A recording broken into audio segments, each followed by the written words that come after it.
Where, oh, where is pretty little Susie? Where, oh, where is pretty little Susie? Where, oh, where is pretty little Susie? Way down yonder in the paw-paw patch. Come on, kids, now let's go find her. Come on, kids, now let's go find her. Come on, kids, now let's go find her. Way down yonder in the paw-paw patch. Picking up paw-paws, put 'em in your pocket. Picking up paw-paws, put 'em in your pocket. Picking up paw-paws, put 'em in your pocket. Way down yonder in the paw-paw patch. Hi friends, Mr. Hentrick here, and I've been using the song Paw Paw Patch to teach kids for years now. And every time I do, I think to myself, what exactly am I singing about? What is a paw paw patch? What's a paw paw? And I looked around a little bit and I found out it was a fruit, but it was one that I'd never really seen before. And I wanted to learn more about it. So I talked to my friend Chris, who's the chef at the restaurant Foraged in Baltimore. And he was nice enough to tell me all about the pawpaws and send me home with one that I'm gonna show you. I'm gonna cut open and eat it. I'm gonna tell you how it tastes. Chris, thank you so much for talking with me. Yeah, no problem. Let me ask you, because if you had me for music in the 3rd or 4th grade, you probably know the song Paw Paw Patch. Did you ever sing or hear this song as a kid? You know, funny, I never as a kid, growing up in Florida, we didn't have these, so I didn't learn about that song until maybe, I don't know, 5, 6 years ago. Okay. And now every time I go down to the Paw Paw Patch, that's what I play. Because I grew up in California and I'd never heard this song either. It wasn't until I was an adult and became a music teacher that I learned this song, and I started wondering, what is that? I realized also they mention them in The Great Necessities. I don't know if you know that song from the Jungle Book movie. I don't. Yeah, they mentioned pawpaws and prickly pears.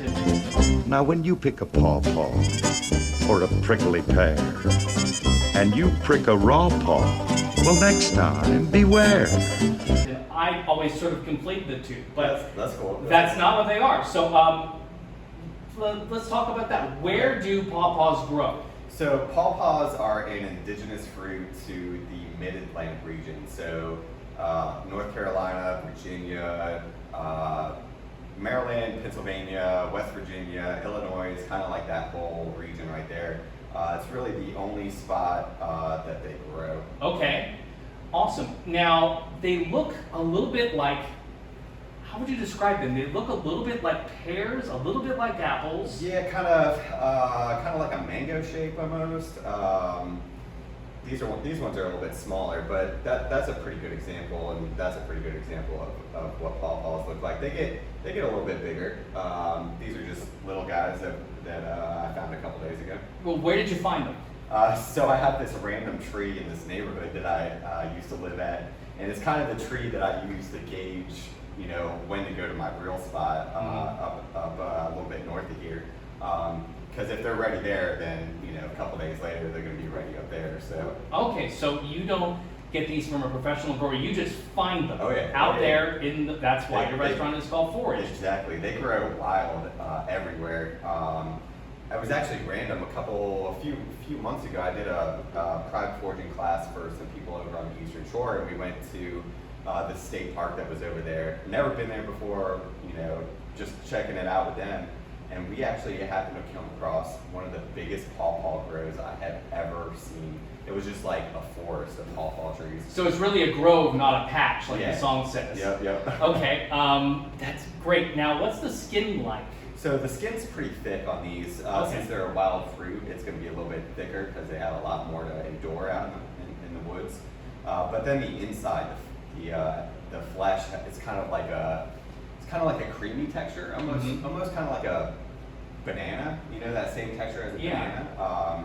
But they get super soft, and oh my, they're so good. Yeah, my wife and I, we had your pawpaw bread, your toast last night, and it was fascinating because it felt a lot like banana bread. It had a lot of the texture of banana bread, but that flavor it wasn't banana. I was like, it's just, this is pawpaw. So Chris, why don't we see pawpaws in grocery stores very often? You know, pawpaws have become kind of a forgotten fruit. You know, it's definitely getting a lot more popular nowadays, but a few years ago, people were like, pawpaws, what is that? Now when I talk to people about them, they actually, they either know the song or they actually know about pawpaws, but you still have that handful of people that don't really know about them. And I think another reason is, once they're ripe, they turn really, really quickly. So you got to catch them at the right time, and process them real quick, and then do what you're going to do with them. So it seems like an awful lot of trouble to go through to find these. Is there something special about them to you? Yeah, absolutely. Here in the Mid-Atlantic region, we don't have anything that's kind of tropical fruit flavor. But pawpaws, they kind of taste, there's several different varieties of pawpaws.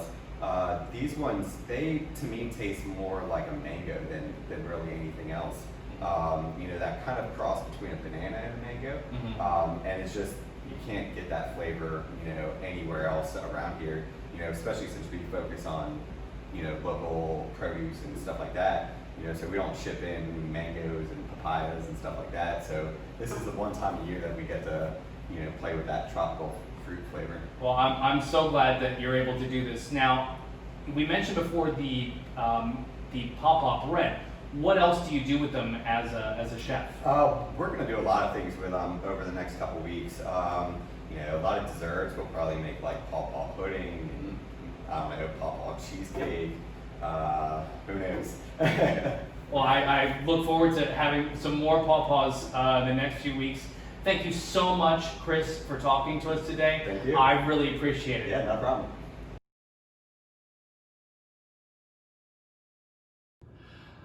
Okay, friends, it's a few hours later, and Chef Chris was very, very kind to me. He let me take home this pawpaw to eat, and what I'm going to do is I am just going to slice it down the middle like this. I've never done this before, at least not with one of these, so here it goes. Okay, I think I found the seeds he was talking about. I'm just going to slice around it, sort of like it's an avocado. Kind of while I'm doing this. My wife does not like to be on camera. Say hello, sweetie. Hi, sweetie. Very good. Gracie Allen would be proud. All right, so the seeds are, I think there are 2 or 3. I think they're rather large. There we go. Yeah, oh, actually there are about 5 of them. Chef Chris told me don't eat those. So I'm gonna use this spoon to scoop this out, and then when I'm done, I'm going to show you up close what this looks like. It does have a very custardy texture, just like he'd said, and the skin is pretty thin. Wasn't sure if it was like a citrus rind or something else, but it's pretty thin. I thought about peeling it, but since it's so custardy and soft, I thought that might not be a great idea. So there, you can sort of see, I got some on my fingers, and that's okay. The sort of custardy texture here. And I'm gonna just scoop some out, and I'm gonna give the first bite to my wife because that's the kind of husband I am. How is it? It's got a mild flavor, but it's nice. Mild flavor, all right. I'm not going to be gross. I'm going to get another spoon. Just because. I don't know. All right, so. It is interesting. It has a lot of the texture like banana, but it's got a sort of almost a flour-like flavor at all. Did you think that? She doesn't like being on camera. I'm gonna try it again. But yeah, it scoops out of the skin really easily. It's a nice fruit. Yeah. Oh, it's just so delicious. I can see how easy it is to put it into a sort of banana bread type of recipe. I'm told you can also make custards or ice cream with, yes, I was gonna say ice cream. Ice cream with it. And you can sing a funny little song about it. I'm so grateful to Chef Chris at Foraged for his time and for one of his pawpaws that he foraged himself. Thanks so much for watching. Have fun, and I'll be back soon.